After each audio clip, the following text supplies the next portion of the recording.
Et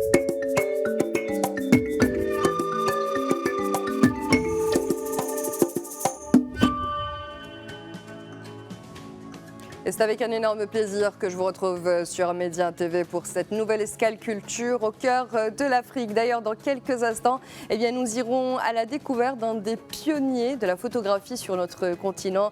J'évoque bien sûr Seydou Keita et on se fera un plaisir que de découvrir son univers. Nous parlerons également théâtre ou encore cinéma avec Black Tea dont tout le monde parle en ce moment. Mais avant toute chose, place à notre invité du jour.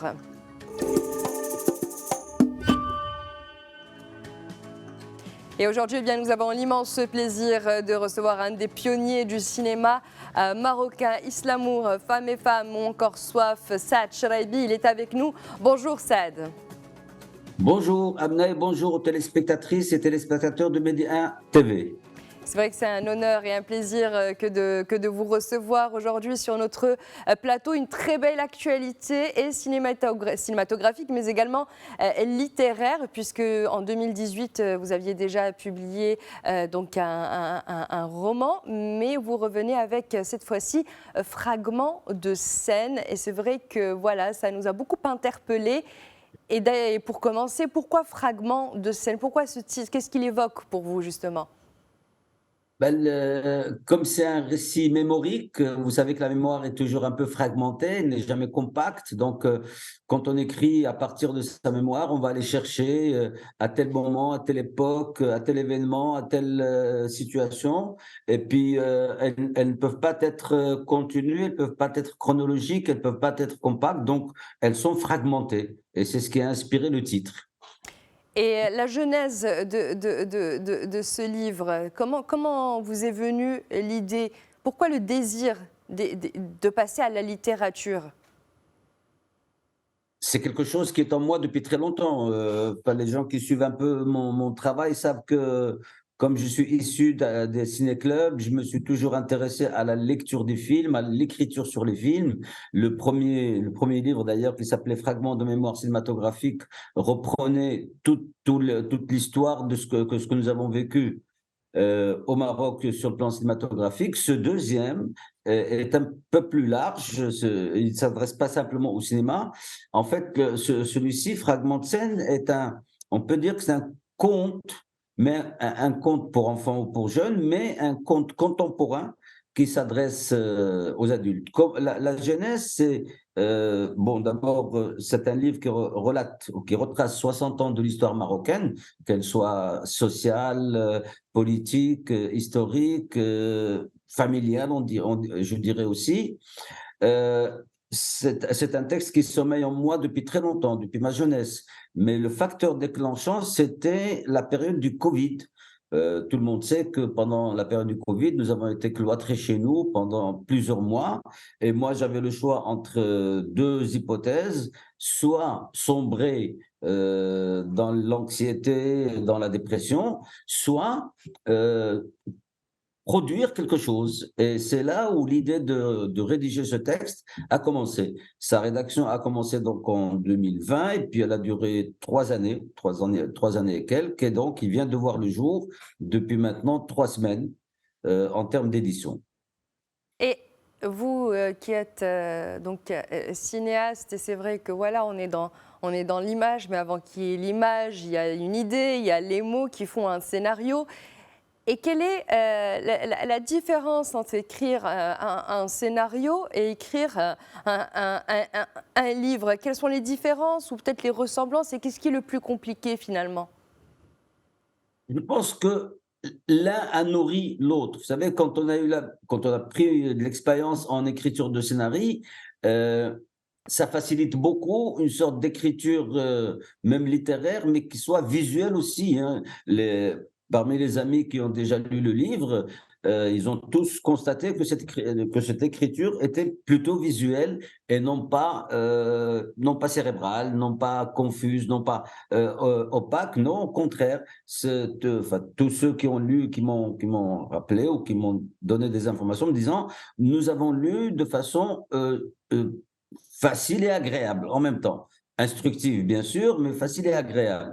La différence, bien sûr, est énorme entre l'écriture d'un scénario qui obéit à des règles précises de timing, d'endroit, de décor, de situation, alors que là, effectivement, quand on peut se permettre d'écrire 300 pages, on peut donner libre cours à sa mémoire et la laisser se développer de façon pas profonde, mais je dirais, on peut voguer dans cette mémoire et on peut chercher quels sont les moments clés, les moments importants que le narrateur a vécu et qu'il a décidé de relater.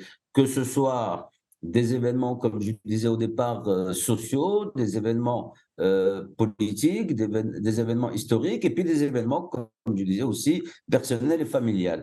Le tout, c'est devenu une sorte, en alimentant l'écriture, c'est devenu une sorte de fleuve qui s'alimente de lui-même. Plus le fleuve court et plus les idées fusent et plus elles peuvent être transcrites sur le clavier de l'ordinateur. Et quel était le but premier en écrivant ce livre? Est-ce qu'il y avait vraiment un but ou voilà, vous vous êtes dit, c'est le moment de le faire, je dois le faire, ou est-ce qu'il y avait quelque chose au bout qui était en tête déjà? Oui, ouais. Bien sûr qu'il y avait un objectif précis. D'abord, le devoir de mémoire. Ça, c'est le premier point. Et le devoir de mémoire, les gens de ma génération, moi, j'estime que nous avons ce devoir de relater, d'informer la génération actuelle et future de ce qui s'est passé au Maroc. Le deuxième objectif, justement, c'est d'éclairer un peu la génération actuelle, la génération future et aussi la génération qui a vécu tous ces événements depuis une soixantaine d'années, depuis l'indépendance du Maroc, euh, à partir d'un point de vue, je dirais, objectif, lucide, sans parti pris, sans animosité, mais plutôt dire voilà les faits marquants qui se sont passés dans ce pays depuis 60 ans. Et je pense que c'est aussi un devoir de transmettre ce genre d'informations aux générations actuelles et futures, comme j'ai dit. Et à côté de cette très belle actualité littéraire, il y a également une actualité cinématographique. Où est-ce que vous en êtes? Puisque voilà, il y a un nouveau bébé qui va Ouais. voir le jour bientôt. Ouais, le nouveau film qui a été tourné l'année dernière, qui est aussi une histoire assez jolie. Et oui, oui, il est terminé. Nous sommes en train de préparer sa sortie. Je n'ai pas encore de date précise parce qu'on va voir avec les distributeurs sur place quelle serait la date. Le film est une nouvelle étape, je dirais. C'est un film à thème musical. C'est un film qui est aussi un conte entre un grand-père et sa petite-fille qui sont tous les deux férus de musique. Le grand-père est féru de musique melhoun, et puis sa petite-fille est férue de musique classique. Et on a essayé de construire un récit qui pourrait établir un pont entre les générations, justement, mais cette fois-ci un pont musical. La belle surprise nous est arrivée au mois de novembre de l'année dernière, et vraiment c'était une très très belle surprise. Alors que le thème du film est, entre autres, la musique du Melhoun, nous apprenons que l'UNESCO vient d'inscrire cette musique dans le patrimoine immatériel mondial. Et ça nous a fait vraiment plaisir. J'espère que lorsque le film sortira et qu'il sera en salle, que les mélomanes, et pas seulement les mélomanes, mais les autres, apprécieront cette nouvelle trajectoire musicale, je dirais. Une très belle actualité donc et littéraire et cinématographique pour vous, Saad Cheraibi. Merci encore une fois d'avoir été avec nous. C'était un plaisir que de vous recevoir. Merci. C'est réciproque. Je voudrais juste préciser une chose. Le Allez-y. livre Fragments de scène vient de sortir il y a 3 semaines, mais il n'est pas disponible en librairie. Il est disponible uniquement sur des plateformes. Nous avons pour l'instant choisi 2 plateformes, livre-moi.ma et kitab.ma. Donc, les lectrices et lecteurs qui souhaiteraient le lire le trouveront sur ces 2 plateformes. Merci beaucoup. Merci à toi, merci à vous, merci aux spectatrices, téléspectatrices et téléspectateurs de Medi 1 TV Afrique.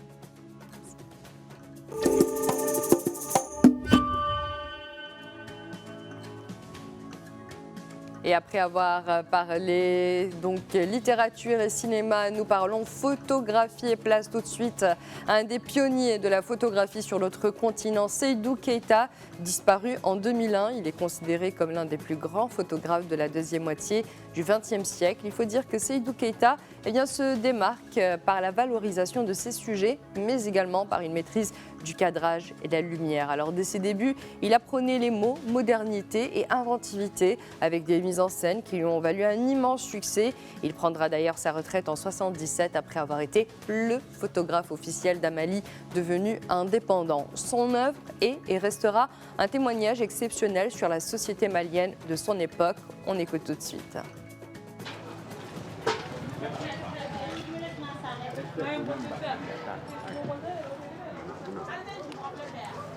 Bonjour, je m'appelle Seydou Keita, le photographe au Mali.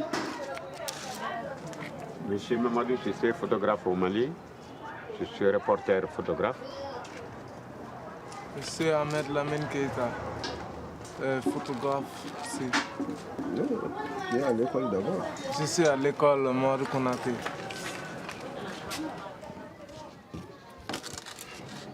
Il y a à peu près 40 ans, j'ai fait la photo.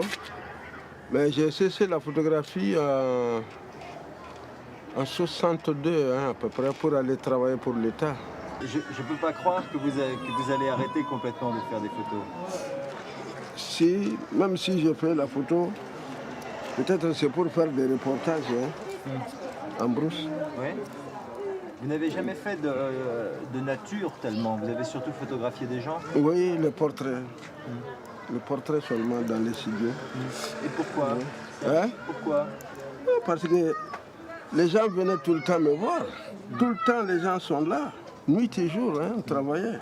On n'avait pas le temps d'aller faire des reportages en brousse. Il y avait des pères de famille qui viennent me prendre ici pour aller faire des photos de famille.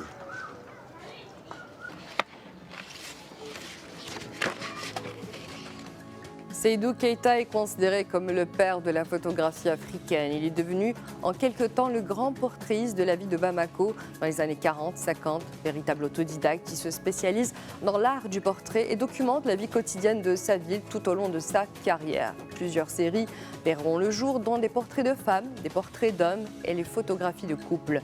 Son travail le conduit d'ailleurs à fréquenter le tout Bamako et sa notoriété se répand rapidement dans toute l'Afrique de l'Ouest. Keita se passionnera également pour la mise en scène qui le pousse souvent à inclure une vraie histoire dans le simple portrait. Il se joue constamment de l'imaginaire et de l'art de la photographie. La photo, c'est quelque chose. Oui. Comme Oui. au Mali, c'est-à-dire les gens ne connaissaient pas la valeur de la photographie.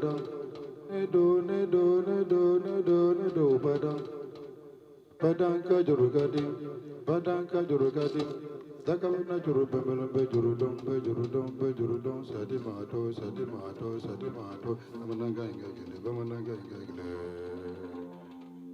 Aha, Bamananga Gagile, Bedodo, Aha, Galemetangaso, Aha, Galemetangaso, Aha, Galemetangaso, Aha, Galemetangaso.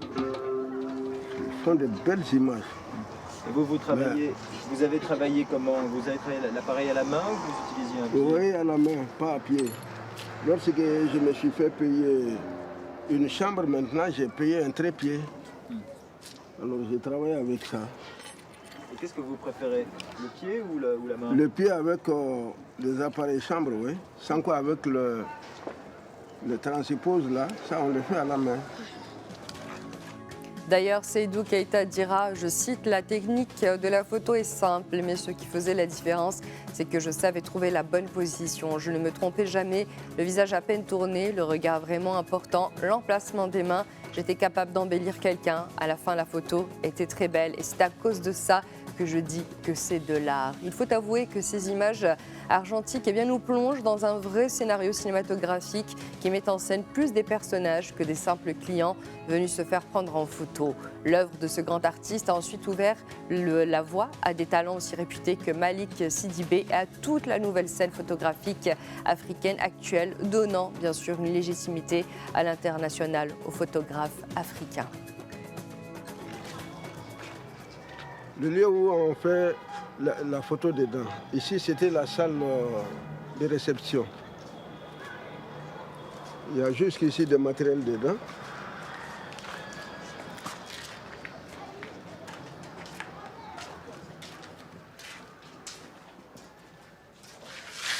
Tu vois, ce sont les agrandisseurs, une tireuse, la lanterne et les cuvettes.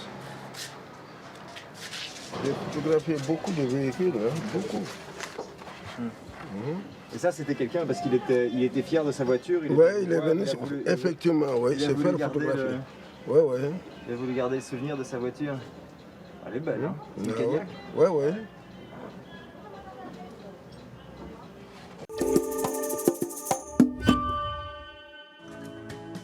Et après avoir parlé photographie, nous parlons tout de suite cinéma et place donc à Black Tea de Abdrahman Sissako. 10 ans après Timbuktu, le cinéaste raconte cette fois-ci l'histoire d'amour d'un vendeur de thé cantonné et d'une immigrée ivoirienne. Alors le pitch est très simple. Aya, une jeune ivoirienne d'une trentaine d'années, dit non le jour de son mariage. La stupéfaction est bien sûr générale et après avoir émigré en Asie, elle travaille dans une boutique d'exportation de thé avec Kai, un Chinois de 45 ans.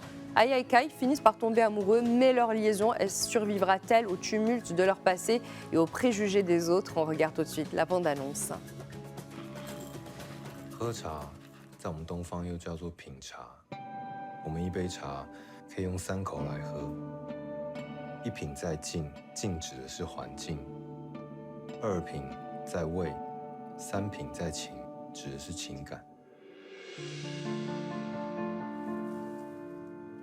我未婚夫在结婚的推前背叛了我。你好，艾雅。你好啊，小文。这味道好特别。我喜欢这个味道。我也是。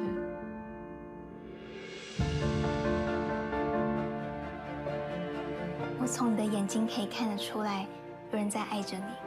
而这让你很幸福。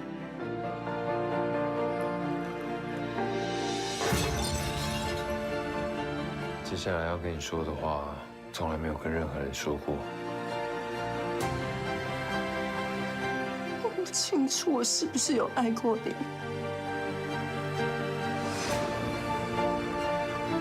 他爸妈可能不能接受。我们要如何？有个美好的未来。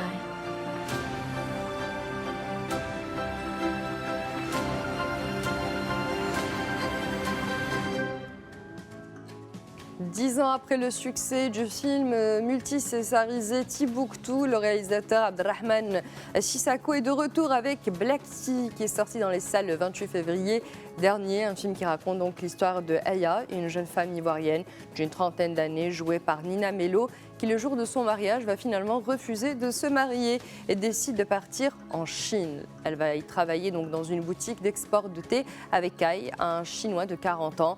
Ils vont alors tomber amoureux. Le réalisateur dira d'ailleurs, je cite, « Le monde n'est que rencontre, il n'a été que ça, sauf qu'on ne voit pas un monde nouveau qui s'est créé vraiment entre l'Afrique et l'Asie. C'est le temps de l'Afrique et de l'Asie. » Et je pense que c'est important que le cinéma en parle. Voilà en tout cas ce qu'estime le réalisateur, qui explique par ailleurs que la force de son personnage Aya réside dans sa liberté de partir et de rencontrer l'autre et de ne pas avoir peur de l'autre. Le vrai problème aujourd'hui, il rajoute, c'est la peur de l'autre. Et quand Aya va en Chine, eh bien, elle n'a pas peur d'y aller. Kai aussi n'a pas peur de l'accueillir, cette jeune fille, de la connaître et de rester ouvert. Donc Black Tea à voir d'urgence.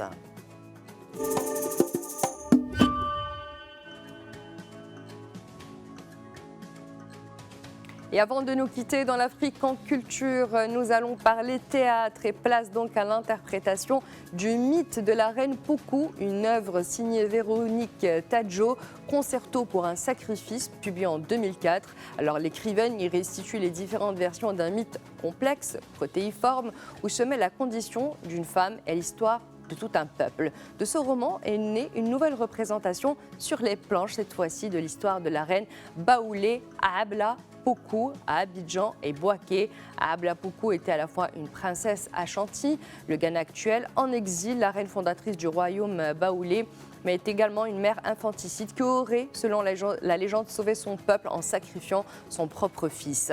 Une figure moderne pour la metteuse en scène Françoise Do, dont les dilemmes ressemblent encore aux nôtres. C'est ce qu'elle dit, comment l'histoire de cette femme qui est arrivée jusqu'à nous par la bouche de griot, repassée par la pensée et l'écriture de Véronique Tadjo, peut encore nous parler aussi profondément sur l'ascension au pouvoir d'une femme. Elle dira, je voulais parler de l'histoire de cette femme que j'ai trouvée terriblement moderne. On regarde tout de suite un extrait de la pièce de théâtre. Dans le rang des fugitifs, on chuchotait que la ténacité de beaucoup était la cause de leur malheur. J'allais me distinguer des autres. Certes, à cause de mon sang royal, mais surtout parce que j'avais été choisie par les esprits du clan. Mon étonnante chevelure en était la preuve. Je vois la douleur et la gloire. Beaucoup de douleur dans la gloire. Abla Poukou à l'intelligence supérieure. Abla Poukou, princesse de Koumassi.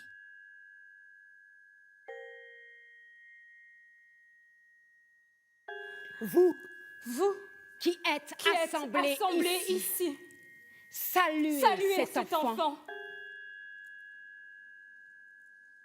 Qu'est-ce qui l'a poussé ainsi à avancer? À les entraîner dans un exode au cours duquel ils allaient tous périr? Abla Poukou, princesse de Koumassi, nièce de Tutu. Abla Poukou, au destin prometteur.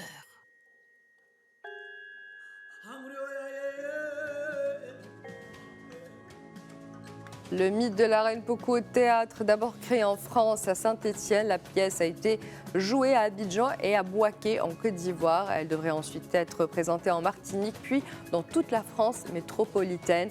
Donc une actualité et un mythe à suivre de très très près. D'ailleurs, c'est ainsi que se clôture notre escale culture au cœur de l'Afrique. Merci d'avoir été avec nous. Et puis on se retrouve dès la semaine prochaine, sans faute, toujours sur Média TV.